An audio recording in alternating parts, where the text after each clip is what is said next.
Some paintings don't just hang on walls, they live inside you. This is what they say about the problem we all live with. At first glance it looks simple, a young girl walking to school with a textbook and a ruler in her hand.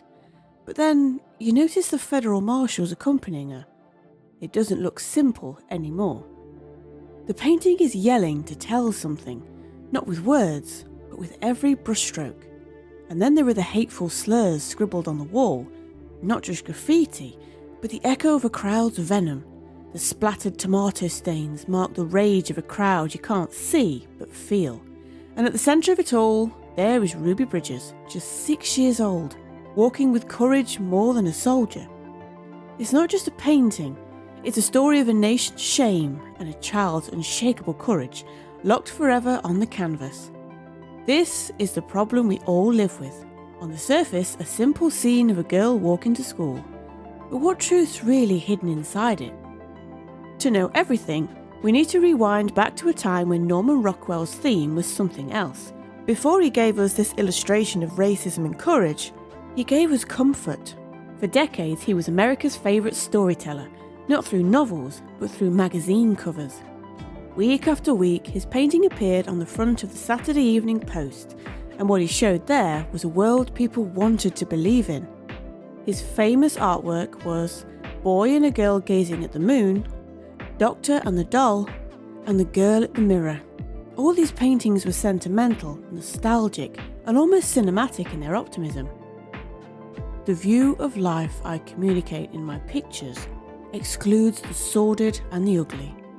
I paint life as I would like it to be, he famously said. But that vision was not the whole truth. Rockwell's America was safe, clean, and all white. This was the theme of his artwork, but this wasn't entirely his choice. He was bound by the rules of the Saturday Evening Post. He wanted to show the world the other side of America. He wanted to portray black Americans in his paintings, but the magazine had a policy not to depict black people in any role other than a subservient one. They could never stand at the centre, and for almost 50 years Rockwell painted within these boundaries. But by the 1960s, the world had changed, and so had Rockwell. The civil rights movement was everywhere. Marches, protests and arrests. Now America's image could no longer be hidden behind smiling faces and Thanksgiving dinners. Rockwell himself wanted to illustrate the dark side of America. He knew that art could be a real way to convey a message, so he left the Saturday Evening Post magazine and joined Look magazine.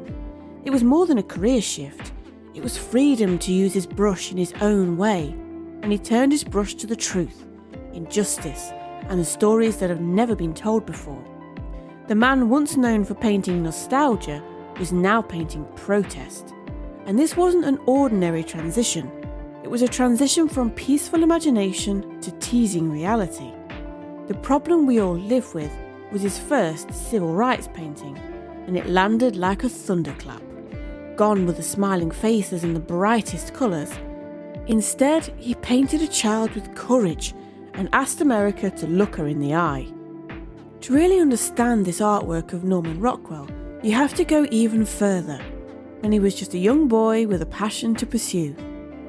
Norman was born to Jarvis Waring Rockwell and Anne Mary Nancy on February 3rd, 1894. He was the second son of a modest, middle-class family.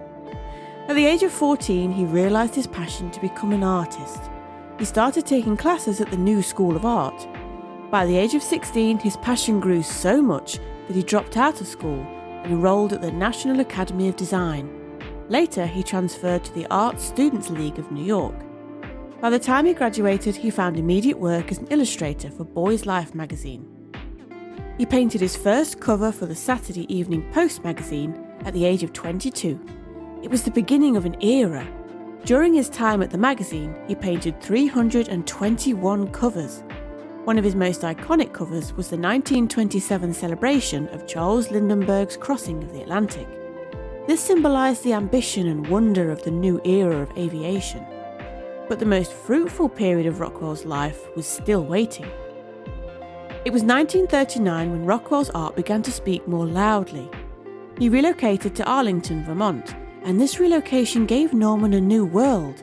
It was like a whole world of imagination from which Norman could grab and draw. And suddenly, he was at the peak of everything. He began to shine, and most of his artwork was focused on everyday American scenes and the warmth of small town life. There was a simple charm and sense of humour in his artwork. Some critics disregarded him for lacking real artistic value, but his reasons for his paintings were grounded in the world that was around him. Maybe, as I grew up and found the world was not the perfect place I had thought it to be, I unconsciously decided that if it was not an ideal world, it should be, and so painted only the ideal aspects of it. He once said. One such example is seen in his artwork No Swimming, 1921. It was the painting of a simple joy where boys were sneaking away from a forbidden swim with mischief written all over their faces. It was a light, humorous and almost cinematic kind of image that made audiences smile. The Discovery, 1956, was another example of Rockwell's humorous artwork. A curious boy digs through his father's dresser only to stumble upon a Santa Claus suit. His expressions convey shock, wonder and disbelief all at once. He realised that maybe the Christmas magic isn't what he thought it was. Rockwell's paintings were an illustration of the country's innocence, sweetness and optimism. But beneath the sweetness, the country was boiling. So he couldn't completely ignore the issues of the day. In 1943, inspired by President Franklin D. Roosevelt, he painted the 4 freedoms: freedom of speech, freedom of worship, freedom from want, and freedom from fear. When the president gave a speech, he provided the United States with a moral and ideological basis for intervention in World War II. This inspired Rockwell, who greatly wanted to contribute to the war effort. The series of 4 freedoms was a political propaganda aimed at persuading people to engage in warfare and to protect America and its values. The paintings were a hit in an instant and raised $132 million in war bonds. The first painting of the series, Freedom of Speech, showed an ordinary working man rising to speak at a town meeting, surrounded by a group of other people. The painting encapsulates the value of free expression and democratic participation. The second was Freedom of Worship, where many people are praying, all in different ways, some with their hands joined together, some with a necklace in their hand, and some without any proper way. The third, Freedom from Want, is a traditional and idealised version of a Thanksgiving dinner. This was the most popular of the series.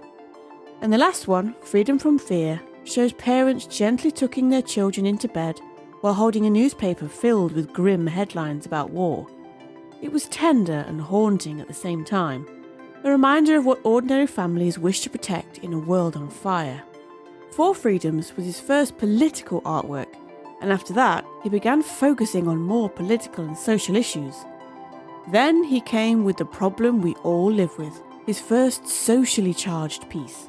It was the best time to come with this artwork when the civil rights movement was exploding and black children were risking their lives just to go to school.